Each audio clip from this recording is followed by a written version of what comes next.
it up, pump it up. Trae. Come on, come on. With Trae. Pump it up, pump it up. It's the day with Trae. This is the day to gain inspiration, to make a positive change in the nation. We're inviting you to partake in conversation, to raise your vibration. It's the day that we will all celebrate all of our peace that make this thing elevate. Watch the negative fade away, cause it's the day with Trae.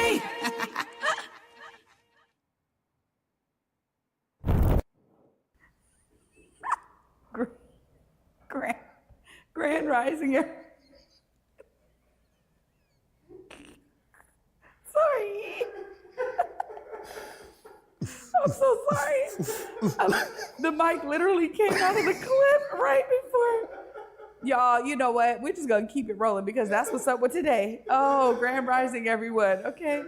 Welcome to the day with Trae. I'm your host, Trae Holiday. This is real for y'all. We were trying to fix, make sure we can get crisp audio for y'all today.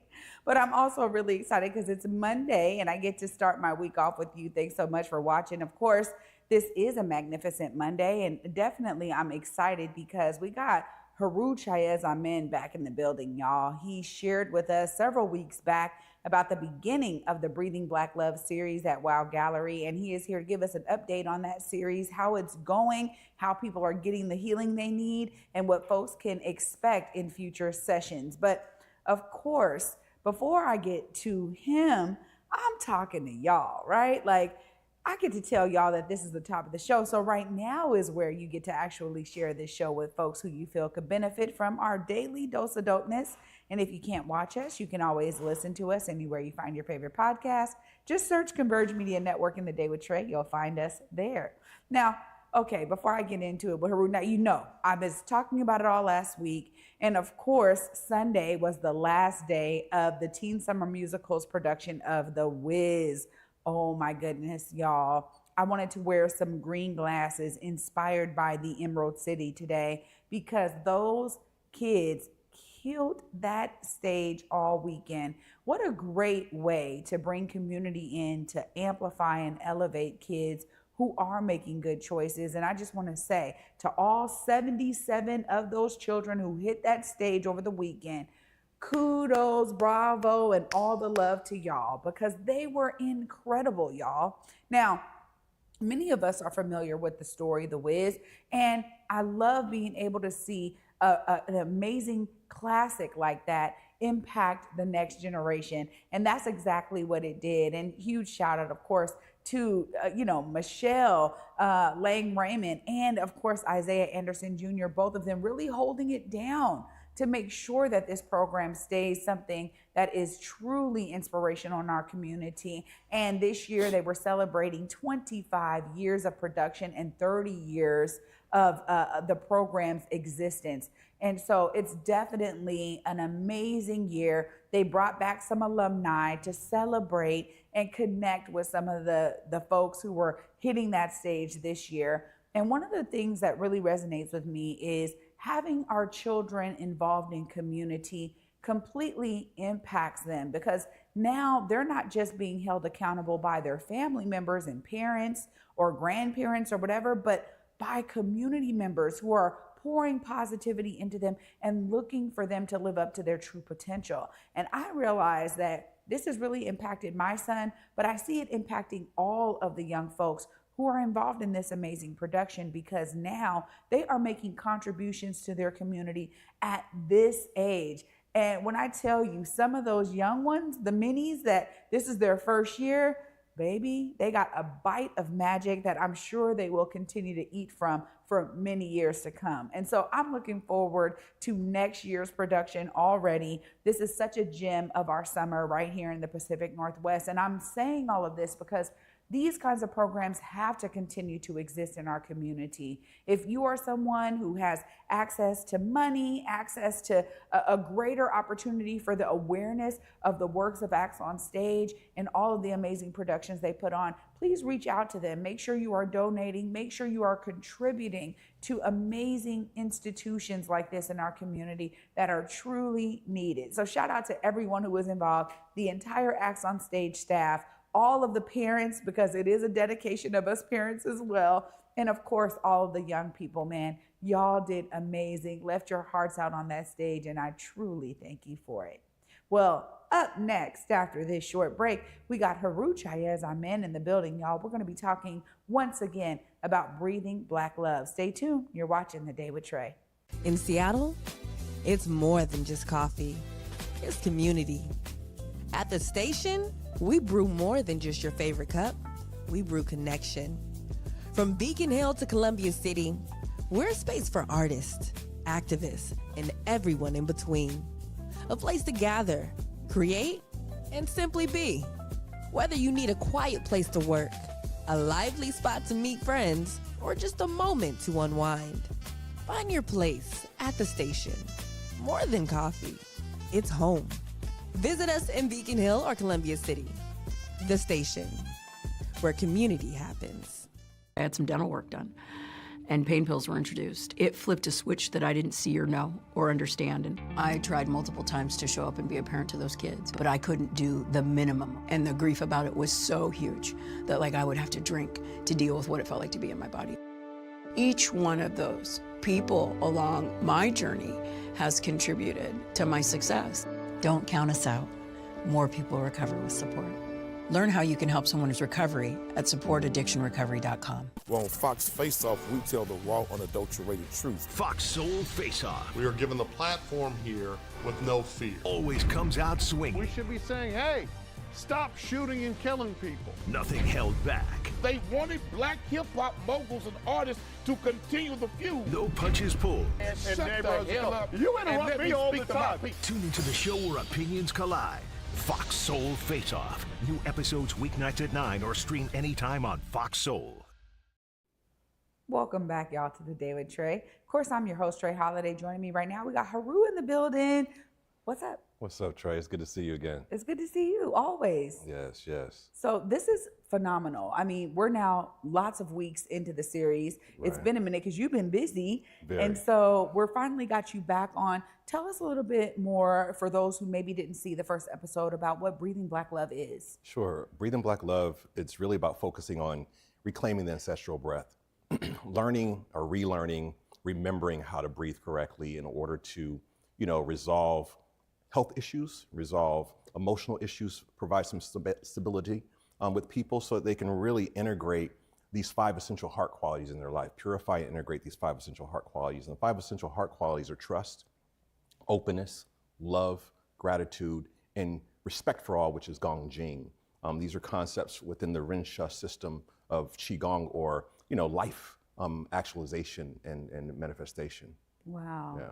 I mean, when we talk about these 5 heart qualities, you've been week after week going over one of the qualities and bringing community members and other practitioners into this combination of Qigong, in terms of movement, breath work, and meditation. And so it really sounds like this has been an amazing series that's kind of combining so many things that you've been studying. Tell us a bit more, because I mean, it takes time to get these certifications and to be able to bring it to the people, right? It took quite some time. I'm still working on it. I'm actually closing in on my final method of certification in the Rincha system.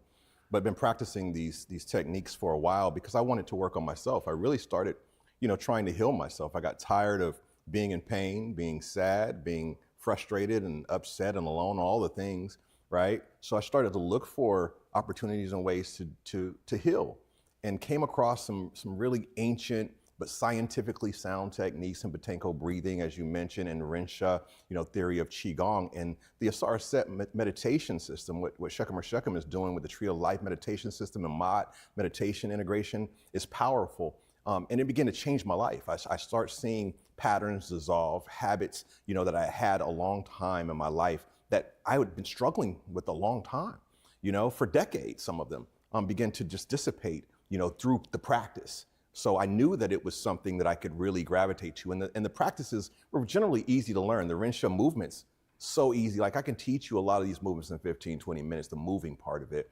The breath work is an ongoing journey, but being aware of the breath and understanding that. And then really, with the ancient Kemetic spirituality, changing your focus and your consciousness to align with the higher vision of true self, like our ancestors did, is obviously going to move you away from some bad habits and bad practices in your life. And so my goal within this 15-week series is to integrate all these practices so that people can actually do them, practice them live, right? Give some homework so people can go home and be reminded and mindful of it throughout the week. But I wanted to see real change within our community in real time and been able to see that. It's been beautiful. Wow. You know, it's interesting because I've been able to be there since after the first week. I missed the first week, but I've been able to be there, y'all, and experience exactly what you're describing. And I know we've been talking about these healing modalities and practices for quite some time here on The Day with Trae, because I want to share with y'all the things that actually are working for me as well. And so similarly, I've had the experience of patterns dissolve. Now, right now, this is what? You're going into week 8 this coming Saturday? Week 8. So where are people at right now? And if folks are like, man, I want to come through, I'm trying to learn, I'm trying to tap in, what are they guided through if they do attend the next session you have? The next session, we're going to be focusing on integrating and aligning with the essential heart quality. We moved through openness last week, so we'll be moving into love, which, you know, we all need more love.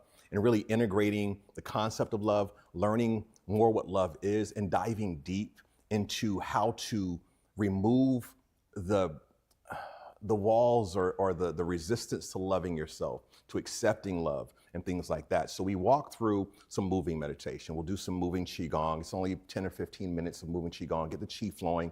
We'll build the Qi field and set our intentions as well while we're doing that. Then we'll get into the breath work. We'll slow the breath down, get people really attuned with the breath. And then we'll dive into a deep meditation practices. And that's where the work is done. We are experiencing people have revolutionary breakthroughs in their lives in this space. You know, people that are dealing with, you know, suicidal ideation, people that are dealing with breakups, people that are dealing with addiction, people that are dealing with, you know, self-harm and things like that are overcoming those issues within this space. And it's beautiful to see. So it's rewarding as well.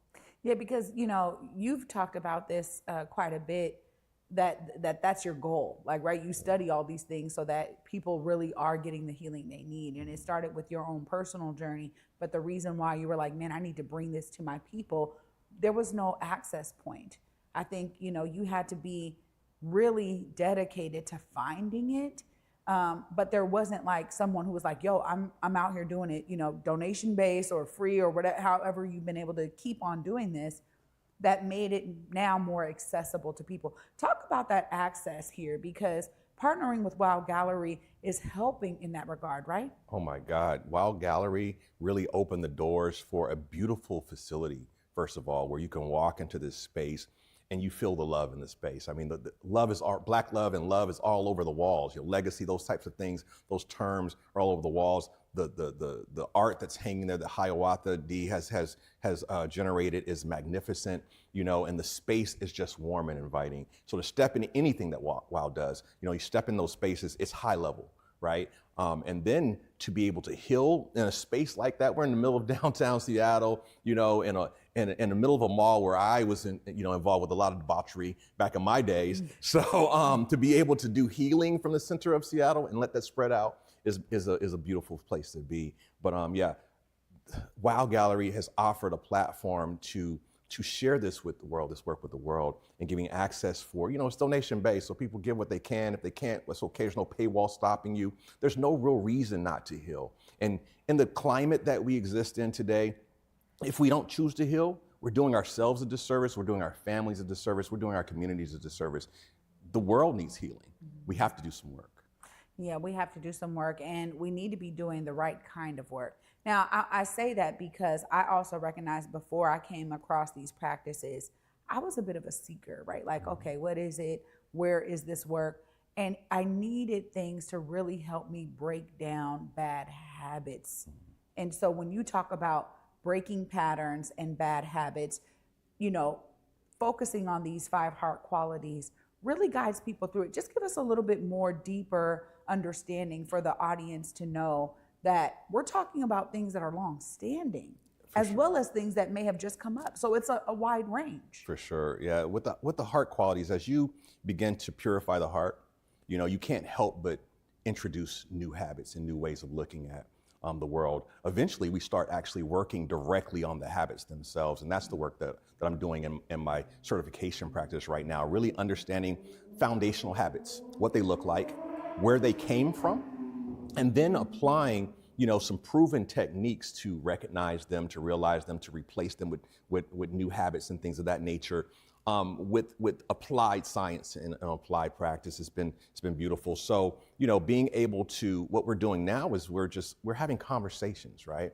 We're opening people's hearts of around that quality. So when we're talking about openness, we're literally working to open the doors of your life where you close. An analogy that came to me as I was thinking about this the past week was that, we have these generational, we call them generational curses or generational traumas and things like that. But these ancient doors that have been built in our lives where we've closed off or we've walled off parts of our lives from people. We've decided I'm not gonna trust in this area. I'm not gonna love in this area. I'm not gonna fully heal in this area. Sometimes we think we're healing by closing the door.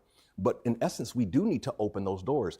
We need, since these doors are ancient, they're old, they're generational. We need ancient, old, and generational tools applied to these doors. And so my goal is to bring back these teachings. Qigong has been around for thousands of years. Meditation's been around for thousands of years. Breathwork has been around for thousands of years. They work, they're scientifically based. So why not apply them to these emotional and spiritual issues that we deal with on a daily basis? Wow.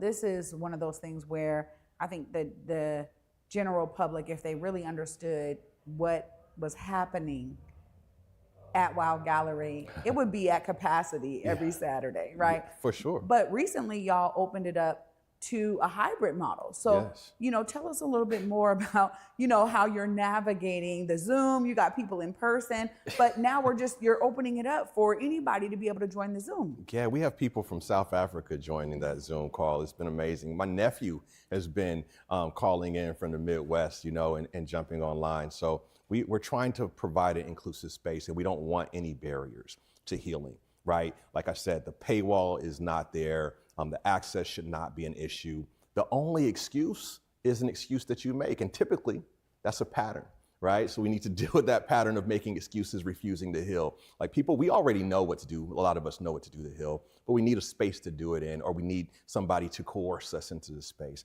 And so my goal is to really escort people into that space, right? And remind them of what they can do to heal, encourage them on the way, and provide any insight that I can to support that healing. I firmly understand that if I heal myself, that I can't help but heal and help others, right? And that is what we need in our communities. It's too easy to heal, right? So it doesn't cost a lot to heal. It costs more to go, hurt yourself doing some debaucherous things, like I said I used to do, than it does to heal. So come on over and heal is my philosophy.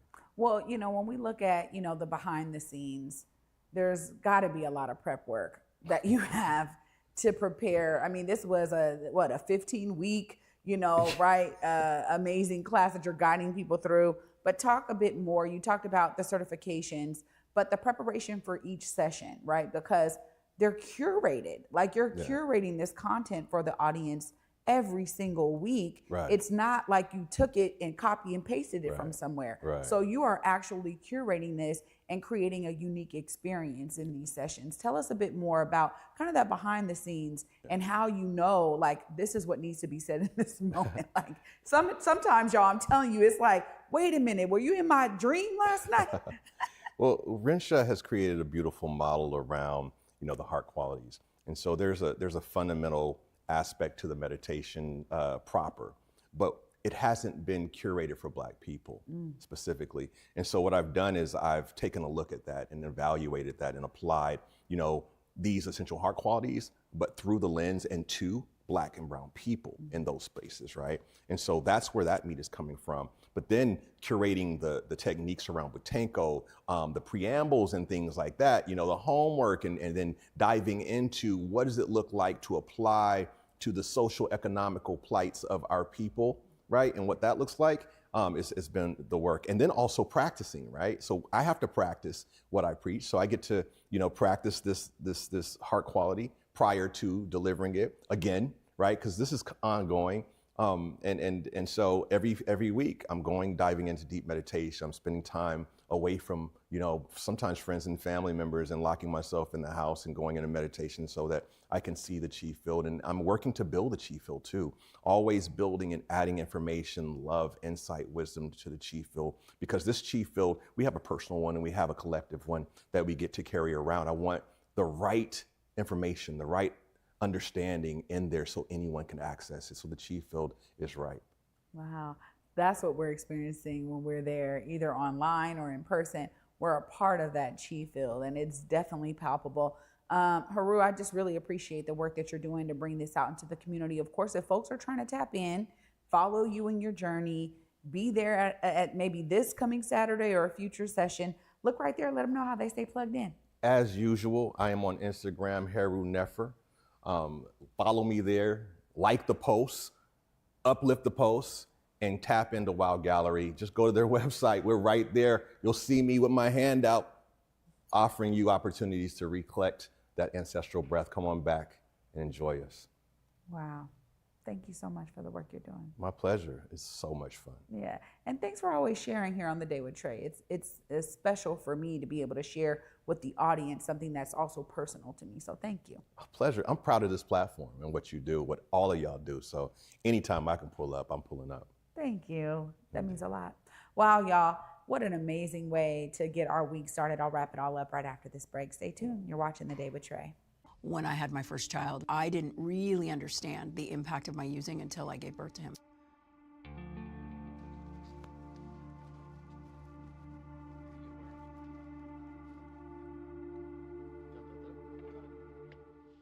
I worked in weapons department in the Navy. That's a work hard, play hard kind of place. It very much became apparent that I had a substance use disorder. Nobody asked me if I was okay. It was just medications that were thrown at me for so many years. I had some dental work done, and pain pills were introduced. It flipped a switch that I didn't see or know or understand. The first time I recovered, my dad was the person, the rock. When he died, I had a severe relapse. It was one of the darkest times in my life, because I had a taste of what recovery could feel like. A lot of shame came in. And the grief about it was so huge that I would have to drink to deal with what it felt like to be in my body. I had lost the military career. I didn't have a place to stay. I was out of work. Seemingly overnight, I became a vehicle resident. And that continued to kind of escalate my use, is being afraid to ask for help. I tried multiple times to show up and be a parent to those kids, but I couldn't do the minimum. In my mind, they were safer where they were than they were with me. It does. It takes a village of support. It takes a village of resources. Getting all the things that kind of made me whole again happened because of the stabilization. There is no part of my sobriety that would be possible if it wouldn't have been with help from others. Every one of those people believed in my ability to live differently. Each one of those people along my journey has contributed to my success. Don't count us out. More people recover with support. Learn how you can help someone's recovery at supportaddictionrecovery.com. Hey, it's your girl, Carolina Sanchez, and The Nightcap is the late night show where no topic is off limits. Join me as we dive into the wild world of relationships, sex, and everything in between. From hilarious dating disasters to steamy secrets, you know we've got it all. We've got celebrity guests, expert advice, and a cocktail in hand. The Nightcap is your guilty pleasure. So grab your drink and tune in, because the best stories start after dark. The Nightcap. New episodes weeknights at 10:30 or stream anytime on Fox Soul.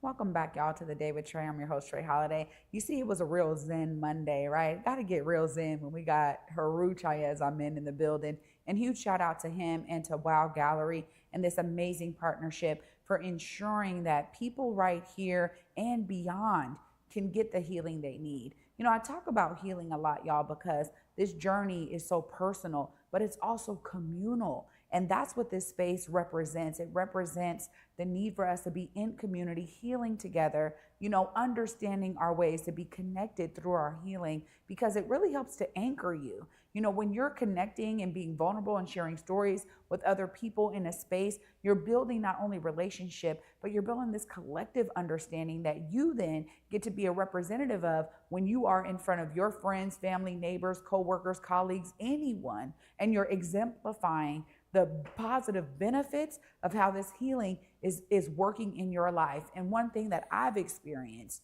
is for some, they just need to be able to see it, that it's real. Like, yes, there is a true dedication to healing, but when we put ourselves out there as someone who's like, I'm real, I'm healing, I'm trying to fix myself, I'm trying to heal myself, it really can encourage and inspire others to do their own self-analysis and reflection and identify the pathways that they may need to take to heal themselves. So I'm encouraging y'all now. Of course, I'm inspired by Heru. I want y'all to be inspired too, because we can all be on these healing journeys together and truly heal our communities in ways that will last generations. Thanks so much for starting your week off with me and watching this Monday. You know I'll be back with y'all tomorrow. Until then, at 11 a.m., y'all. Peace.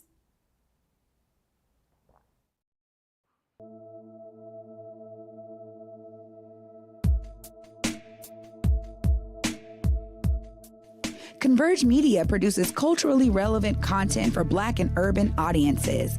Our coverage is raw, transparent, and objective, praised by community leaders, government officials, and residents. Support Converge Media today via Venmo, Cash App, or PayPal at Converge Media.